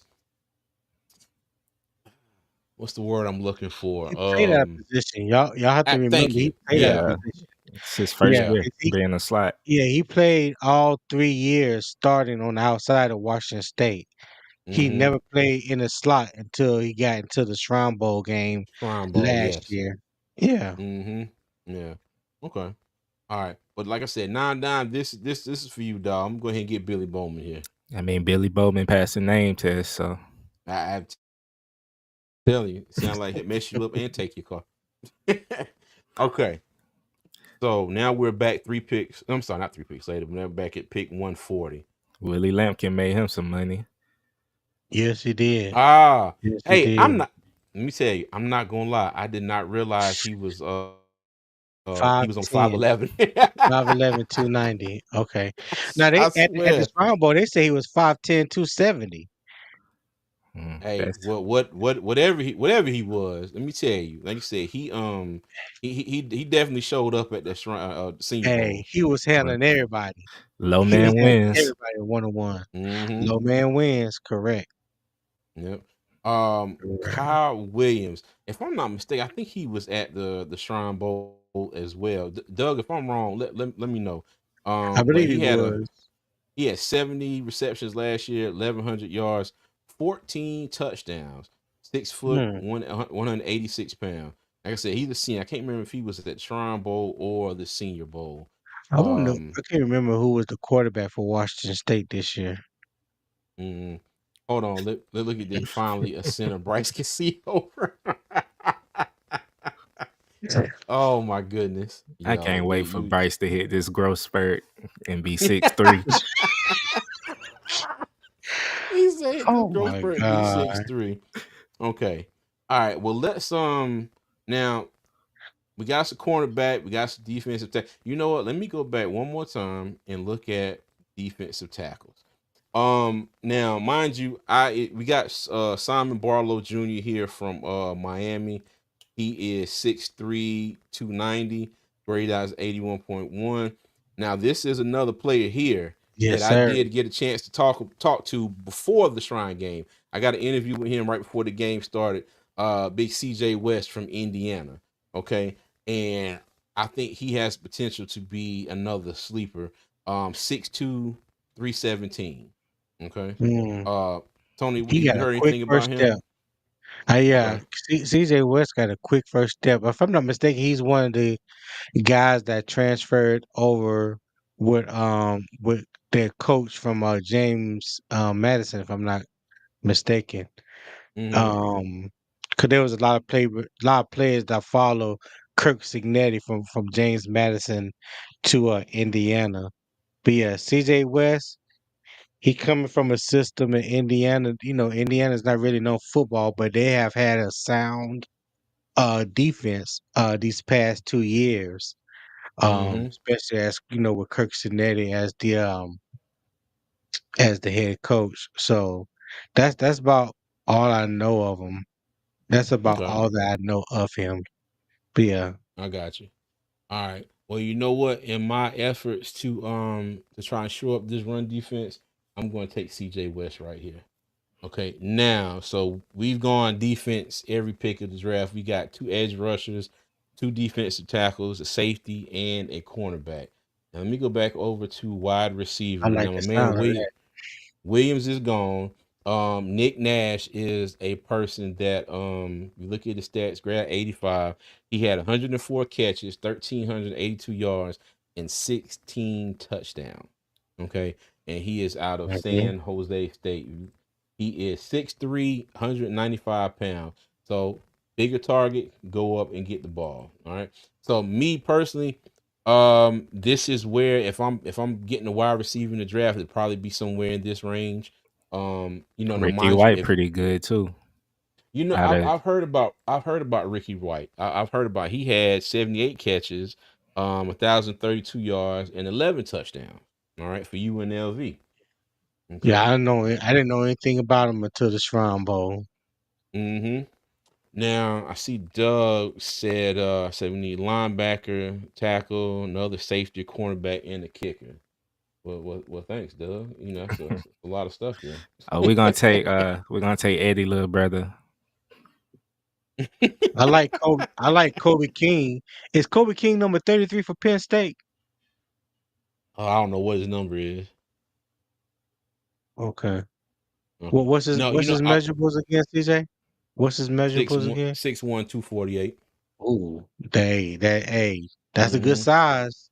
That's a Yeah. good size, especially talking about playing on ball linebacker right behind that Mm-hmm. nose tackle. True. Okay. Well, let me try. Oh, so we got 146, 164. Yeah, because neither one of these cats are gonna be there. Because I was going to go with the wide receiver. Um, you know what? Let me get my man Nick Nash from San Jose State for here first. All right. And then let me go back to linebacker and see. Okay, so he was gone. You got Cody Simon from Ohio State. 6'2", 235. 235. Yep, he grayed out. Let's see the line. What you think, Tom? I don't know much about him. I did see him in the national championship game. Mm-hmm. I mean, yeah, I don't know too much. I don't know anything about him to be honest. Okay. Cool. What Panther about for running life. back? I was just about to say Panther for life. So let's go get a running back. Oh, Okay, we okay. got Jaquez Hunter, Marcus Yarns. I don't know how to say that I name. need new Bashu glasses. I Tootin. thought they said Marcus Yams. Hey, That's what. Hey, me and you too in the car. Me too in the car. hey, hey, I hey, was me. not going to say that out loud. I was not going to say it. I did the same thing, fellas. I did the same thing. I looked and I was like, Marcus, and I was like, and I looked at it again. I said, oh, Yarns. I was like, oh, okay. Yeah, I thought that said Yeah, Marcus Yams too at first. And I was like, absolutely not. he No, absolutely he not. was just going to be Marcus today in my book. Yeah, uh, yeah. look at Jaquez Hunter. Okay, 5'10", 209. He rated out as 81.4. Let me see. He had 186 attempts for 1,200 yards this past season. Okay. hmm So See who else I is know on here. we've always been talking about a bigger back, Mm-hmm. someone a little bit bigger that can move the chains outside of Chuba. Taj Brooks is a bowling ball, Mm-hmm. out of Texas Tech. You Yeah. got Ollie Gordon out of Oklahoma State. He's a taller back. Ollie Gordon's like 6'1", 6'2", but he's like 225. 225, 230 pounds, rock solid. Mm-hmm. If I'm not mistaken, he finished second in the um Doak Walker race last year, behind Damian Martinez. If I'm not mistaken. Someone Okay. can correct me on that. I'm not 100% sure. But Taj Brooks, I like Taj Brooks. For his side, I think Taj Brooks like 5'10", 230. Quick first step can make you miss. Got a little bit of speed and can move the chains. Um, Jaquindon Jackson. was a transfer to Arkansas from Utah. He was at Utah last year. He's a big Two back. 33. Yeah. He went to Duncanville High School. Doug, I don't know if Doug heard of him, but he's from Duncanville, Texas. He went to Duncanville High School. That's how I know of him. But Okay. if I'm not mistaken, he had a couple fumbles at the Shrine Bowl practice, from Mm, what I heard. So, okay. but he's a big back. He's a big Now, back. I will say this. Saw Taj Brooks in person. And like you said, Tony, he's 5'10", but he's 230 Mm. pounds. He's a bigger back, and he has good hands out of the backfield. Now, during the Mm-hmm. game, he looked like he was getting a little frustrated with what was going on, because if I'm mistaken, he was on the west side as well, and they were getting completely just run over. And it was Yeah. crazy. They tried to kick a field goal at near the end of the game, just to get some points on the board, and old boy missed the field goal, so they ended up losing 25-0. But Yeah. Taj Brooks is a good back. I think he's the all-time leading rusher Oh yeah. for Texas Tech Texas Tech. history. Yeah, I don't Yeah. know if it was single season or for a whole career, but one of those. I think Uh, I I can't remember. Yeah, I can't remember, but because I remember watching that game because he broke the record against Colorado. okay, all right. Well, I say now, I know we're skipping over a lot of people here, but I've seen Taj Brooks in person, and I do like him. So let's go run it back. Let's go hit Taj Brooks here. And like I said, now we're getting down to the point where, like I said, PFF has two extra picks than what everybody else says. If you like I say, if you go to the Panthers website, they say we have 9 picks, but we're going to go ahead and go through it here. So we got running back, wide receiver. We have 2 defensive tackles, 2 edge rushers, safety, and a cornerback. So Go ahead and what take what Malachi Moore. Malachi Moore? Mm. He's still there. Oh, Oh yeah. safety from Alabama. Yes. Okay, because we at 228. Gotcha. All right. All right. So now we have 2 That's a safeties. steal. That's a steal. You get Malachi Moore in the Yeah. 7th round. 6 foot, 201 pounds. Yeah. And That's a steal. I'm wondering, why he's not higher on some of these draft boards, but I guess I have to go look and figure Mhm. that out. Yeah. All right. Let me see. What did somebody say? Okay, never mind. All right. Let me see. We get like wide receiver here. They still That's got no. Kyron Lacey up here. Yeah. He's. I don't think he's gonna make it, y'all. Yeah. Yeah. You know what? Let's look at His Let's football look at days over with. Yeah. Now let's look at a center here, or a center or a guard, because the thing is, we do have Cade Mays, who is a restricted free agent, if I'm not mistaken. You got his Um. brother right there. Yep, Cooper. Yeah, yeah, Cooper Mays. Um, Mhm. and the thing is, with a center position, we do have Brady Christensen convert. He's a converted center for us for a while this year, but he's a free agent. Okay, and you got to think that Brady Christensen is going to command, a lot of attention and probably a decent salary, out there in the free agent market. Mhm. We also have Austin Corbett, who switched from guard to center. Now, mind you, Austin Corbett is technically a free agent, but the Panthers are going to be paying him no matter what next season. If he signs with somebody else, he has 3 voided years left on his contract. So the Panthers are going to owe him $7 million. All right. So if they don't re-sign him, he's still going to count the books for a dead money next year for $7 million. So I don't know if they do something where they can work out, bringing him back. He's been injured the past 2 seasons. He missed most of last season, and then like near the end of the season before. So I mean, he's hurt that same knee twice in a calendar year, Tony, if I ain't mistaken. Yeah. Dig is stupid. It's taking long, and it's hey, you know what? Hey, it is what it is. I'm glad you're still here, dog.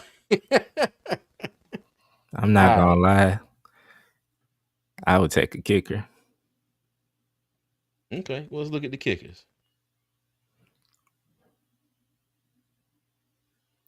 Ryan Then the Cards had Fitzgerald. take. Then the Cards had take a Mm-hmm. kicker. My Yeah, dude he from did. Miami. That's my kicker. Yeah, yeah. We took him the other night as well. All What's right, his you name? know what? Andres Let's Bojangles? What's his name? hold on. No, let me stop. Hey, His name Bojangles. He got no choice but to be drafted here. man, for real. Let me go back to the Oh God. offensive line here, and just for let me see, Cooper Mays, 6'4", 310. Let's see. Drew Kendall, he is 6'4", 299. Okay. Now, mind you, we do have Andrew Ram on the roster as well. He signed a future reserve deal this off season too. He was out of Right. Oklahoma last year. All right. Hold on. He said pick one that doesn't like ping pong. Oh, good. Hold on. Nine. He said would love for Carolina to take Billy Bowman so I can get my jersey with my name Bowman on it. Oh, okay. Gotcha. I feel that. Yep. It feel good getting a jersey with your name on it. All right. So what I'm going to do here, and since I see some of y'all are getting tired in the chat here, let's go ahead and pick up Kendall just for kind of insurance at center position, just see how things pan out. And we're going to go ahead and grab Nakari's kicker, Mr. Bojangles himself. All right.